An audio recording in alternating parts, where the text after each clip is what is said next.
Hello, this is Rich Lavens of Watlow, and today we're going to be doing a tutorial on the Watlow PM3 Legacy controller, and specifically how to turn on a parameter called loop detect.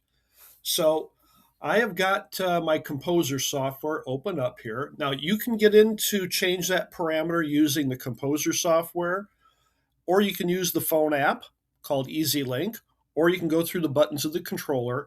I'm actually going to go into all three ways to do that, starting with Composer.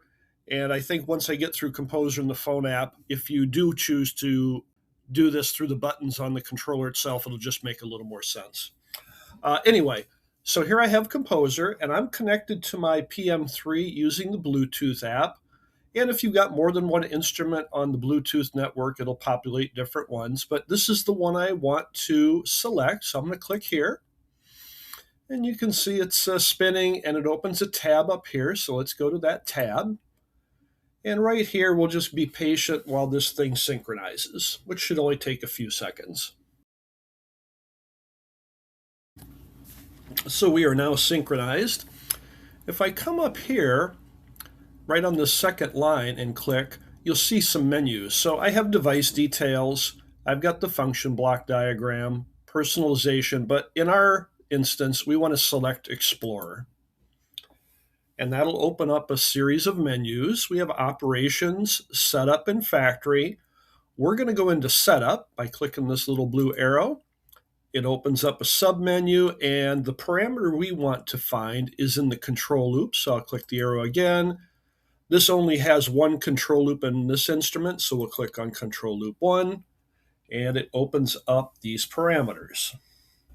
So once we have the control loop open, we're going to scroll down a little bit to what we call Open Loop Detect Enable. And we can turn that on. Now, before I do this, I want to give you an explanation of how this works. So I'm going to open up the manual. I'll read this and then I'll give you my Rich Lavens paraphrasing of it. So, from the manual, when open loop detection is enabled, and this is the LDE that you'll see on the controller will look for the power output to be at 100%. Once there, the control will then begin to monitor the open loop detect deviation. Again, the parameter is LDD in the controller, as it relates to the value of the open loop detect time, LDT. If the specified time period expires and the deviation does not occur, an open loop error will be triggered. Once the open loop error condition exists, the control mode will go off and an open loop message will be displayed. If the process value goes in the opposite direction, a reversed loop message is displayed. The sensor is likely wired in reverse polarity. And then there's a note saying all props identified in this section can be found in the loop menu of the setup page, which is where we're at with Composer. So let's go back to Composer, and then I will show you and explain what that means. So the first thing we're going to do is turn this on, which is yes. And you'll see it opened a couple of new parameters here. So we now have open loop detect time and open loop detect deviation. So here's how this works. If my controller is at 100% output and does not see your process increase by 11 degrees in at least 240 seconds, then I will go into the loop break. So let me run that by again. My loop detect is enabled. So I'm going to look at the controller.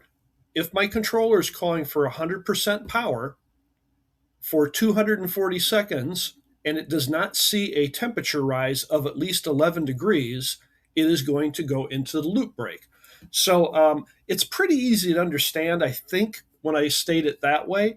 You'll have to be somewhat aware of how your process responds. Every process is different, so you'll have to know, hey, this is a slow reacting system or a fast reacting system. So although there are defaults in here, they're probably not going to be right for your application. So really, that's all there is to it in the Composer. I'm going to go ahead and shut this off, and we'll jump over to the EasyLink app on your iPhone. Okay, so I'm here at my phone, and the Watlow app for the phone is called EasyLink, so I'm going to click there. And kind of the same thing. Right here, it's going to go out and find any controller that happens to be on the Bluetooth network. So I'm going to click PM3. And it's going to open that up. And this is kind of the normal running conditions, but if I go to all parameters, you can see I have basically the same menu as I did in Composer. So we're going to hit the control loop. And if I slide down just a little bit here,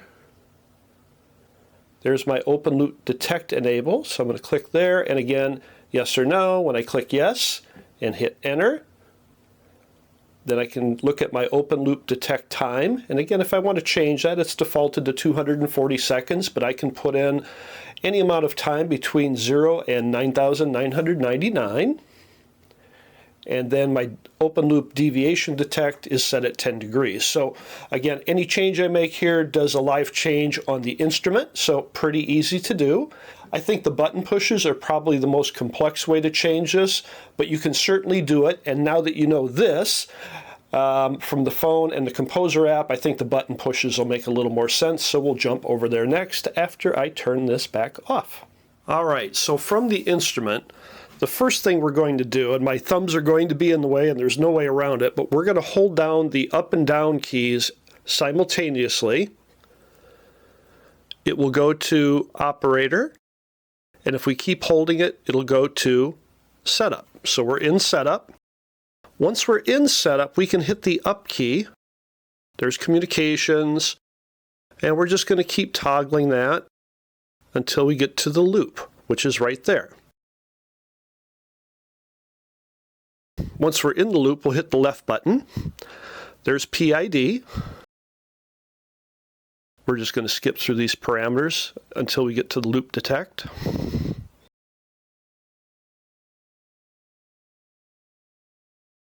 LDE, that's the loop detect enable. And again, once we're there, we can hit up or down.